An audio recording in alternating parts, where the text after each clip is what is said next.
একজন কমেন্ট করেছেন তার মুরগির বয়স 28 দিন, কি মেডিসিন দিলে আরও ওজন হবে এরকম জানতে চেয়েছেন।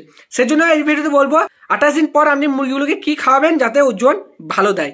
সেই জন্য শেষ পর্যন্ত অবশ্যই ভিডিওটি দেখবেন। আর ভিডিও দেখে উপকৃত হলে ভিডিওটি অবশ্যই লাইক, কমেন্ট এবং শেয়ার করে দেবেন। আর চ্যানেল নতুন হলে চ্যানেলটি অবশ্যই সাবস্ক্রাইব করে দেবেন। চলুন ভিডিওটি শুরু করা যাক। 28 দিন পর আপনার ওজন বাড়ানোর যে কোনো মেডিসিন দেওয়ার আগে প্রথমত যে মেডিসিনটা দেবেন সেটা হচ্ছে লিভার টনিক। যে কোনো মুরগি লিভার টনিক আপনি দিতে পারেন, কিন্তু লিভার টনিক অবশ্যই দেবেন। আর ওটা দেবেন আপনার খাবারের সাথে, ঠিক আছে? এবার কীভাবে দেবেন, বিকালবেলায় খাবারের সাথে মাখিয়ে দেবেন। একটু প্রথমে জলে গুলিয়ে নেবেন, জলটা খাবারের সাথে মিশিয়ে আপনার দেবেন। অল্প খাবার দেবেন যেন 1 ঘন্টার মধ্যে খাবারটা শেষ হয়ে যায়। তারপর 3 দিন আপনি অস্ট্রোবেট ভাইমিনাল দেন খাবারের সাথে মিশিয়ে। তারপরে মাঝে 2 দিন 1 দিন গ্যাপ দিয়ে আপনি জিপ্রোমিন দিতে পারেন, ঠিক আছে? ওটা তো কাজ হবে। তারপর আপনি খোল খাওয়াতে পারেন ঠান্ডার সময়। গরমকালেও যদি ঠান্ডা আবহাওয়া হয় তখন আপনি খোল খাওয়াতে পারেন।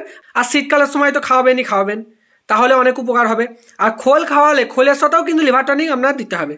আর লিভার টনিক পরিমাণ দেবেন 1000 পাখিতে 100 ml, ঠিক আছে? দেখবেন আপনার মুরগির ওজন বাড়বে।